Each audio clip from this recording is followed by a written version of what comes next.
Hi everyone and welcome back to my channel. Welcome to Nina's Chelsea Corner. If you're new around here, I hope you've all had a good week, you're feeling refreshed, feeling reset and ready for a match preview for Chelsea vs Sheffield United on Saturday at Stamford Bridge.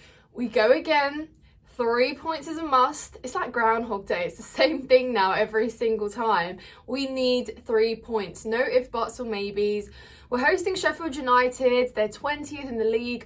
Only 11 points separate us though, so it's not that many when you look at it. Obviously, maybe fresh manager bounce. I don't know. They've got Chris Wilder back in the dugout. Obviously, a lot of history there.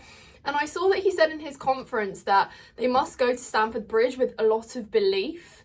Trust me, you don't need that much belief. Now we know it's very easy to score against Chelsea, but hopefully we have all of our sort of structure back together.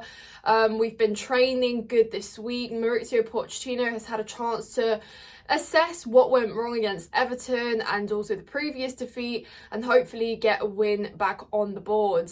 But guys, let me know your thoughts in the comments down below as I go through mine. I don't think we'll see too many changes from the lineup, but of course we know that our goalkeeper, Robert Sanchez, is injured, which means a debut start for Petrovic. Now, guys, look, I was someone that was very excited to see Petrovic. I was very curious to see what he's about. I saw some clips over summer about, his game and stuff, but I've never really watched him, so I was very intrigued. And I thought maybe we'll see him in the FA Cup run next year, but I mean, obviously with Sanchez's injury, it's his time to shine. And look, I think it was so unfair for him to come on when we were already 1-0 down. Maybe could have done better with that set piece. Maybe Sanchez does better on that, but equally, I think it's so much pressure for a new arrival of a goalkeeper to make his start in a game like that where tensions were already so high, away at Goodison Park. So he's got a chance to redeem himself against Sheffield. It's a better game for him to start. I said, Sanchez got his first debut against Liverpool on the opening fixture of the Premier League this season. I think it's a little bit better to have your debut against Sheffield, Obviously, no disrespect, but if we're looking at fiery front line, we're looking at maybe just an easier game for him to ease into. But yeah, I mean, Sheffield United, I believe, haven't picked up many points. And obviously tough start to them in the Prem. But you know what? Like I said, anything can happen. And I'm really not looking at any team this season thinking that's an easy game. Like we've seen Chelsea this season, but honestly, all eyes are on us. My expectations are kind of average now, but I do expect us to win this game because, like I said, we need, if we want to climb up and actually look semi-serious, we need to be winning every single game now. Like, we need to go on a run of good form. We've seen that we've been inconsistent along the way. There's been wins, there's been draws, there's been defeats, and then back again. Cycle goes on and on. But yes, 3 points on the board. So it's going to be a start for Petrovic. Equally though, I think across the pitch, obviously we know that Reece James is now out to an injury, a long term. So again, we will be expecting Malo Gusto to step up. But you know what, guys? I have no worries there because he did it once. He already, filled in for Reece James once at the start of the season. So I think he knows sort of what job he needs to fulfill and what he needs to do. And, where he played, I think he showed good quality. Even in the game he got sent off, I thought he was playing very well. He strikes me as a serious player and someone that does want to prove himself for the club. So, do your thing, Malo Gusto. You're now the right back. And you know what, guys? If recruitment got one decision right with the signing this year, I'd say Malo Gusto, because we know the history of Reece James. He's injury prone. Unfortunately, we don't have the luxury of having him available much at all in our season. So to have like a fit and a good sort of second pick right back is really good. Otherwise, we potentially would have been stuck with Cucurella there permanently and not even had a left back after all, or Levi Colwill just would have been a permanent left back. So, oh, and let me remind you that we almost sold Cucurella in summer as well, so maybe we wouldn't have even had that choice or privilege. But yeah, unfortunately, life goes on. We just have to focus on what we have, how we can improve. And to brighten up the mood, guys, I'm just going to say one name, Christopher Nkunku.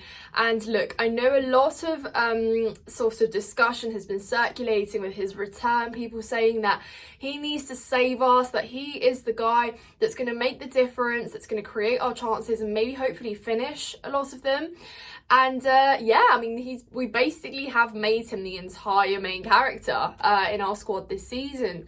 And I mean, from one side of it, I don't know how good that is, because you're putting pressure on a player you've never seen in the Premier League. Like, let's be real. And we know that can be a factor. You know, we've seen players time and time again perform on a high level in other leagues across Europe, but then come to the Premier League and struggle.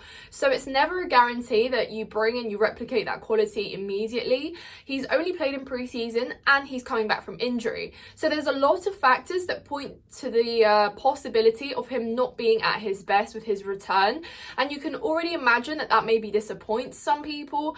But I'm just saying, lower your expectations with Nkunku. Yeah, be excited, there's no obviously harm in doing that, but be realistic as well with your expectations is what I'm saying. But no doubt he's very key. He was a big part obviously of Pochettino's plans, and we saw that when he did come out and injured towards the end of pre-season, our playing style did kind of change dramatically as well.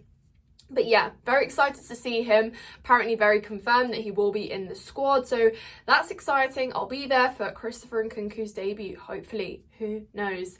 But guys, apart from that, I don't think we see too many changes in the lineup. I think our back line maybe stays the same, but then that means that Thiago Silva doesn't play again. But then I think he must, because like I said, now that Reece James is also out, you have no experience in that back line. Everyone's sort of very new, maybe apart from Cucurella, if you want to call him experienced, okay. But you get what I'm saying, you know, it's a very sort of raw back line, and Thiago Silva does install a lot of composure. I know his time seems to be very limited now and the clock's ticking for his departure, but I still think that he's got some playing in him. You know, play him against Sheffield. I personally would start him, but I know it divides opinion, so let me know your thoughts in the comments down below. Would you start Thiago Silva? Front line. Like I said, I don't think that changes too much. We saw Breuer get handed a start because, I mean, Jackson wasn't exactly on a roll of bagging goals himself. So, you know, it was fair for Poch to see and try out Breuer. He didn't particularly do that much. I don't think Jackson was particularly effective off the bench either. But again, who knows? Maybe you just need to give him a second start to see how he goes. You know, why not start Breuer? I think Jackson's had enough starts this season. We really have given him a chance. We've really given him a run of games. I think Breuer deserves that as well, guys, don't you think? Again, let me know your thoughts in the comments, but I'd probably start Breuer up top.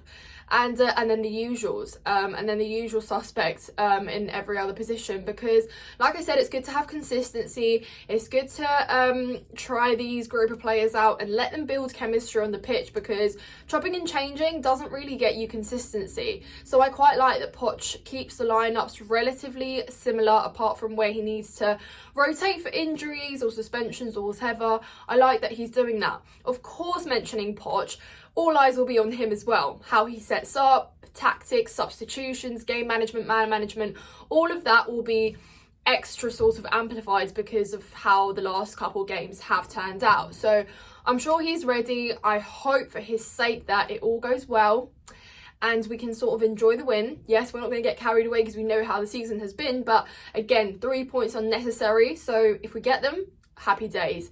Anyways, guys, subscribe to Nina's Chelsea Corner if you haven't done so already. Stick around for a live stream coming up because, again, a lot of you requested, and thank you so much for your requests. I'm going to make live streams sort of a more often thing. I'm going to maybe plan them at some point during the week and let you know what days those will be happening, guys. But stay tuned. I'll be there on Saturday. I'll be back with a match review. Stay tuned and up the Chelsea.